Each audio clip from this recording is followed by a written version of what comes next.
everyone, my name is Sarah, and today we're going to be learning about one of my favorite traditions that I took part in when I was in the United States, and that's called April Fool's Day. So, do any of you already know what April Fool's Day is? So, raise your hands, even if you're at home.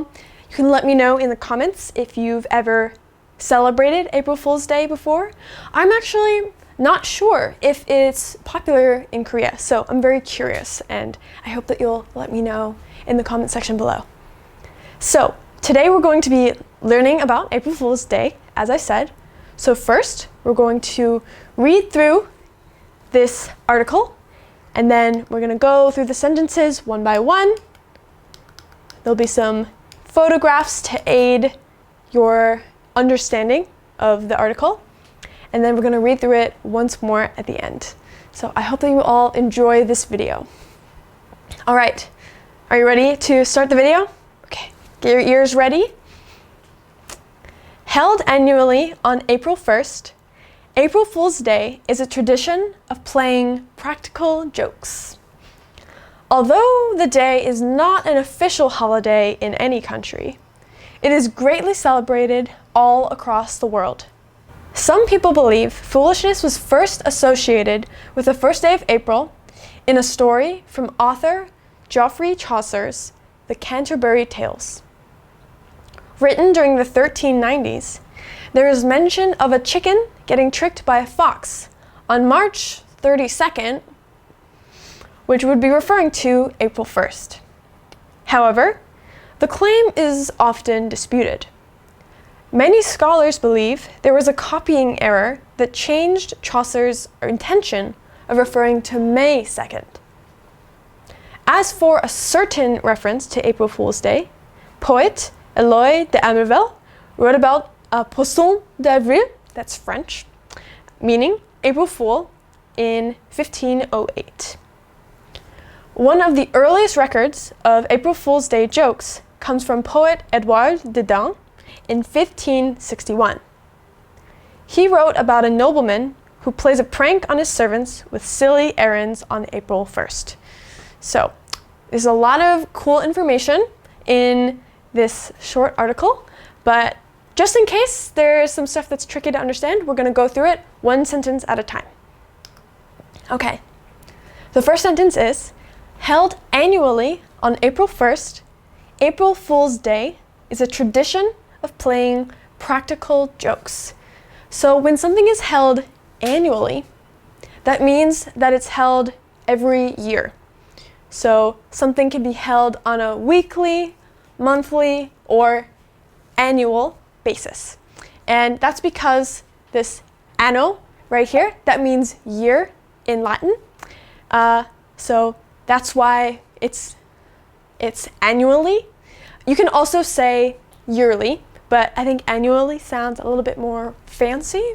Kind of like how in Korean, there are a lot of things that you can say in Sun Hangugo, and it sounds okay, but if you say it with a Hanzao, it sounds a little bit more like high level, a little bit more fancy. So it's really a personal choice.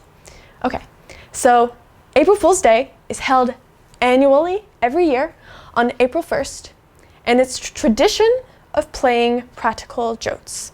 So a tradition, in Korean, it would be 전통. It's something that's been around for a long time. It's a cultural practice that people from a certain place or culture will practice again and again over time. So, for instance, like a traditional clothing, like in Korean, you would wear hanbok, or a traditional wedding ceremony. In this case, it's a traditional holiday about playing practical jokes. So, another word in English for a practical joke is a prank. I think it might actually be kind of like a 줄임말, like a putting together practical jokes into one word. I'm not actually sure about that. So for an example of a practical joke, I used this example. So a practical joke is usually something that's pretty harmless. It's just kind of like playing with the other person, and usually it's someone that you know. Normally, you would not play a practical joke on your boss unless you had a really, really good relationship. You can play it with your classmates, with your friends, with your family, or even your coworkers. So right here, we see this is a quite interesting practical joke. We see it looks like one of the people's coworkers planted grass on their coworker's desk. I think it's probably fake grass, so don't worry about the water and the dirt. But yeah, imagine if you come into the office on April 1st and you're thinking, oh, I got deadlines, I gotta answer emails, oh, I'm stressed. And then you see this on your desk, and I think you can't help but laugh, right? It's just so ridiculous and so silly. They even have a pink flamingo here. So I think it's just harmless fun. So you can understand a practical joke kind of like that. Okay, so the second sentence is, although the day is not an official holiday in any country, it is greatly celebrated across the world. So in Korea, you guys have red days or 빨간날, right? So usually 빨간날 are like official holidays or official breaks where everybody gets the day off from school and work and you can go celebrate with your family and friends.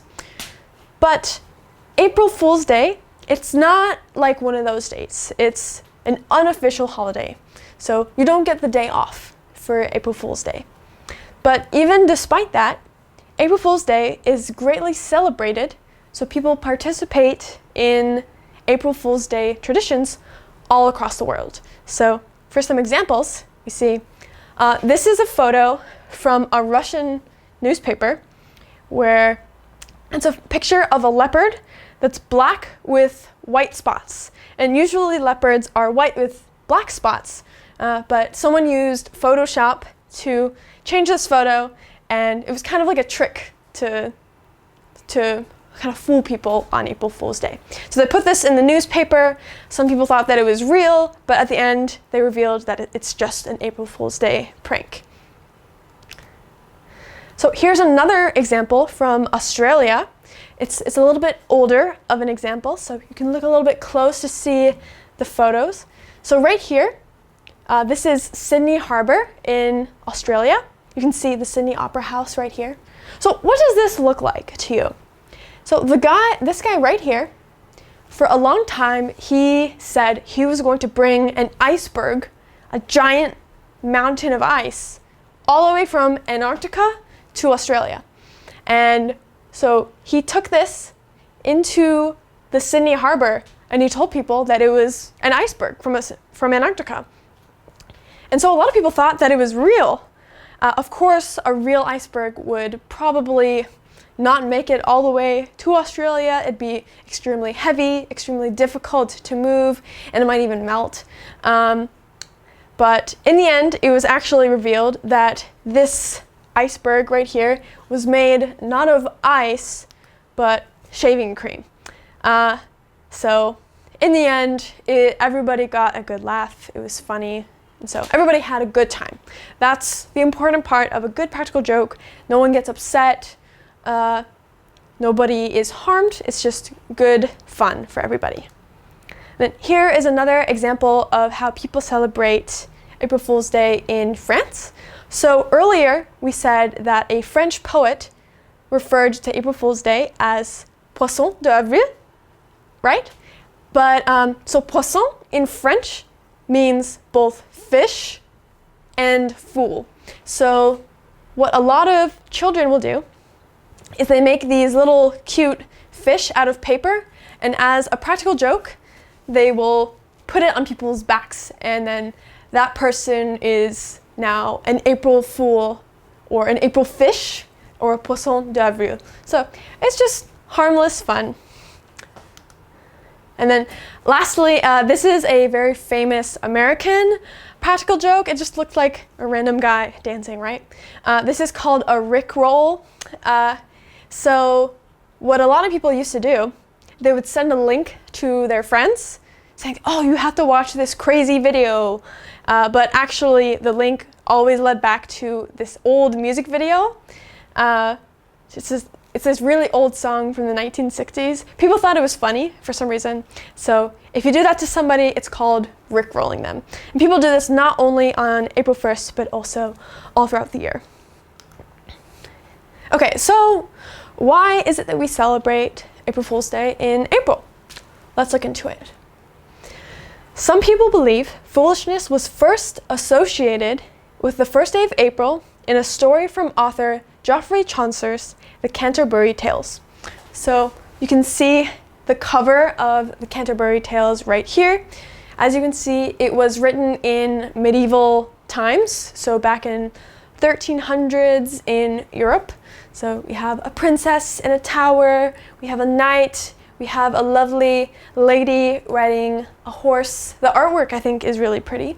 So in this book, some people think that April 1st was first recorded as April Fool's Day, or like a foolish day, in this book right here. So here's some more illustrations from the book. So as I said, this book it's very old. It was written in the 1390s, so I think that's 700 years ago. So really, really old book. And in the book, there is a mention of a chicken getting tricked by a fox on March 32nd, which would be referring to April 1st. So here we can see a picture of the story from the book. So this is the fox and that's the chicken. And then here's another picture of the chicken. So some people think that this is the first time that April Fool's Day was recorded on paper. But not everybody agrees, because the claim is often disputed. So some people think, oh, that's actually not the first time, or they think it happened later. Some people think it happened earlier. So it's not exactly something that everybody agrees on. Many scholars believe that there was a copying error that changed Chaucer's intention of referring to May 2nd. So back in the day, they don't have printers like we do right now. So how did they write books? Well, people called monks, people who worked in churches, would literally have to write every single word for every single book by themselves, by hand. And it took a super long time, and books were very, very expensive and very ornate. They had a lot of artwork on them. But the thing is, when you have hundreds or even thousands of people all copying the exact same text, and they're not all looking at the same version a lot of the times. Sometimes people are copying the copies, right? So if one guy makes one mistake along the way, then the meaning can be totally changed. And that is what some scholars believe happened in this case. They think that there was a copying error, somebody made a mistake, one of these monks wrote a letter or a number wrong, and it actually changed Chaucer's intention, what he wanted to write, of referring to May 2nd. So some people think that Chaucer he wanted to say that it happened on May 2nd, but then the monks wrote it wrong, so it happened on April 1st.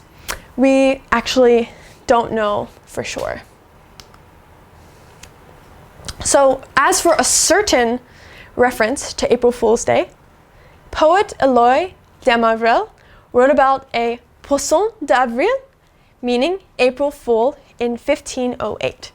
So as far as the reference that we talked about a little bit earlier in the Canterbury Tales, that's not very certain, right? We don't know for sure if that's actually correct.